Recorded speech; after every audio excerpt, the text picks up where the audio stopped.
Hello viewers, welcome back to Researcher channel. Hope you all doing good.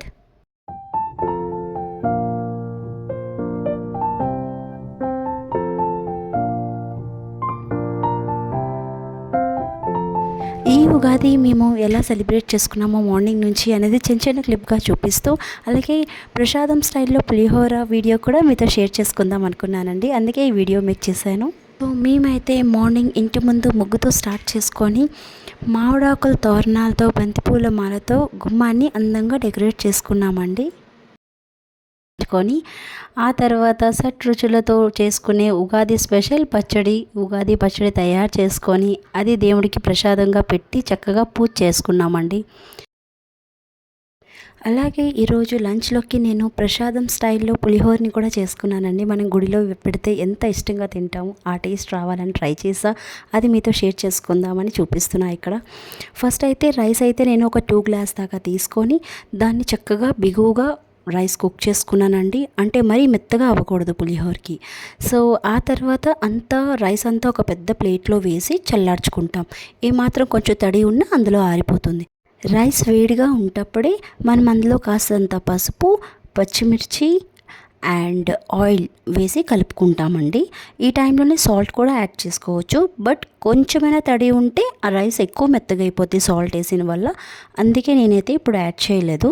So నాకెందుకో కొంచెం అడుగు తడి అనిపించింది ప్లేట్కి, అందుకని అయితే చక్కగా మిక్స్ చేసుకొని ఇలా పక్కన పెట్టుకుంటామండి.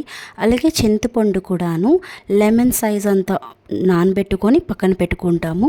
కాస్త వేడి నీళ్ళు వేస్తే మనకి త్వరగా అది మెత్తగా అయిపోతుంది జ్యూస్ లాగా. ఆ తర్వాత పక్కన కడాయి స్టవ్ పైన పెట్టుకొని ఫస్ట్ పీనట్స్ అండ్ క్యాష్యూ అయితే ఇలా సపరేట్గా ఫ్రై చేసి తీసుకుంటాం. ఇవి డైరెక్ట్గా పోపులో కూడా యాడ్ చేయొచ్చు. బట్ ఇక్కడ నేను ఎందుకు సపరేట్గా చేస్తున్నానంటే అవి అన్నిటితో కలిపి వేపేటప్పుడు పోపు పెట్టేటప్పుడు అవి కాస్త ఎక్కువైనా వేగొచ్చు, లేదంటే కాస్త పచ్చైనా ఉండొచ్చు. అప్పుడు టేస్ట్ కొంచెం తగ్గుతుందని చెప్పి ఇలా చేసుకున్నాను. మీరు కావాలంటే కలిపి కూడా చేసుకోవచ్చు, ఇట్స్ నో ఇష్యూ. ఆ తర్వాత అవి ఫ్రై చేసి తీసిన తర్వాత అదే కడాయిలో నేను పోపు పెట్టుకుంటున్నానండి. ఇక్కడ ఆవాలు, జీలకర్ర, అలాగే ఎండుమిర్చి అండ్ శనగపప్పు కూడా వేసుకుంటామండి. శనగపప్పు ఏంటంటే ముందుగా కాస్త మనం నానబెట్టి ఉంచుకోవాలి. చింతపండు నానబెట్టినప్పుడే కొంచెం శనగపప్పు కూడా నానబెట్టుకుంటే ఇలా పోపు వేసుకునేటప్పుడు మనకి గట్టిగా తగలవు పంటి కింద పులిహోరలో కలుపుకున్నాక. సో ఇలా ఈ పోపులో ఇవి ఫ్రై అవుతాయి కాబట్టి అది తడిపోతుంది అండ్ మనకి తినడానికి కూడా చాలా మెత్తగా కొంచెం ఉంటాయి అన్నమాట. కొంచెం పసుపు కూడా ఇప్పుడు యాడ్ చేసుకుంటామండి.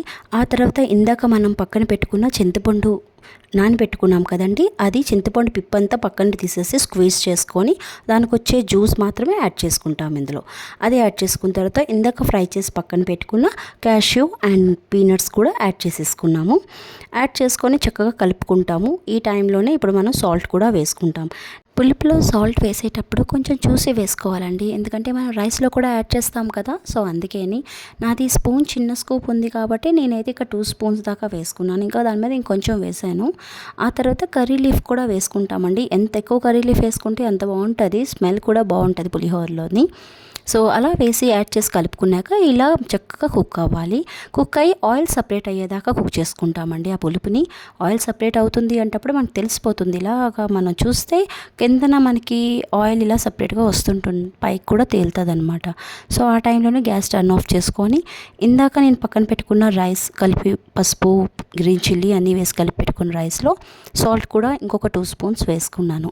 ఎందుకంటే అందులో 2 స్పూన్స్ వేసాను, అందుకే ఇందులో కూడా 2 స్పూన్స్ వేసాను. తర్వాత చూసి మళ్ళీ అడ్జస్ట్ చేయొచ్చండి, మళ్ళీ ఎక్కువైతే మనం తినలేము. అందుకని నా క్వాంటిటీకి అయితే ఇంత పడుతుందని వేసాను.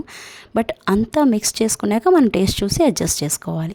సో ఇలా అంతా చక్కగా మిక్స్ చేసుకున్నాక మామిడికాయ తురుము యాడ్ చేసుకున్నానండి. ఉగాది కదా, ఉగాది స్పెషల్ అని చెప్పి మామిడికాయ తురుము అయితే వేసుకున్నాను. దీనికి స్పెషల్గా ఫ్రై చేయాల్సిన అవసరం ఏమీ ఉండదు, పులుపులో వేయాల్సిన అవసరం ఉండదు, డైరెక్ట్గా వేసి కలుపుకోవచ్చు. లాస్ట్లో కాస్త ఈ పొడి యాడ్ చేస్తే భలే ఉంటుందండి, టేస్ట్ టెంపుల్ స్టైల్ వస్తుంది. ఇదేమీ కాదండి, జస్ట్ ఆవాలు, మెంతులు, మిరియాలు, ఎండుమిర్చి, వాటికి సపరేట్గా ఫ్రై చేయ అవసరం ఉండదండి. దాన్ని డైరెక్ట్గా గ్రైండ్ చేసి మనం ఆ పౌడర్ని అయితే యాడ్ చేసుకోవచ్చు. అలా వేస్తే చాలండి. స్టైల్ అంతా మారిపోతుంది, టేస్ట్ మొత్తం టెంపుల్ స్టైల్ వస్తుంది. సో అలా కాస్త మనం కలిపి పక్కన పెట్టుకొని ఒక హాఫ్ అన్ అవర్ తర్వాత ఇలా రెగ్యులర్గా తినే ప్లేట్స్లో కాకుండా అరిటాకులో పెట్టుకొని తింటే పండగ వాతావరణం కనపడుతుందండి, స్పెషల్గా ఉంటుంది. సో ఇదండి మన ఉగాది స్పెషల్ పులిహోర. సో ఇప్పటిదాకా మన ఛానల్ ఎవరైనా సబ్స్క్రైబ్ చేసుకోకపోయినట్టయితే ప్లీజ్ సబ్స్క్రైబ్ చేసుకోండి. అలాగే వీడియోకి ఒక లైక్ చేసి ప్లీజ్ కమెంట్ చేయండి మీరు ఎలా ఉగాది సెలబ్రేట్ చేసుకున్నారు. ఈవినింగ్ అలాగా ఏడుకొండలవారి టెంపుల్కి వెళ్ళాము. అక్కడ చాలా రష్ ఉందండి. మేమైతే అంత రష్ ఉంటుంది అనుకోలేదు. సో పూజలన్నీ చాలా చక్కగా జరుగుతున్నాయి. స్వామివారికి ఊరేగింపు కూడా చాలా చక్కగా చేస్తున్నారు. మేమైతే స్వామివారి దర్శనం చేసుకొని మేము స్టార్ట్ అయిపోయామండి. బయట టెంపుల్ బయట కొండపల్లి బొమ్మలు అమ్ముతుంటే అది కూడా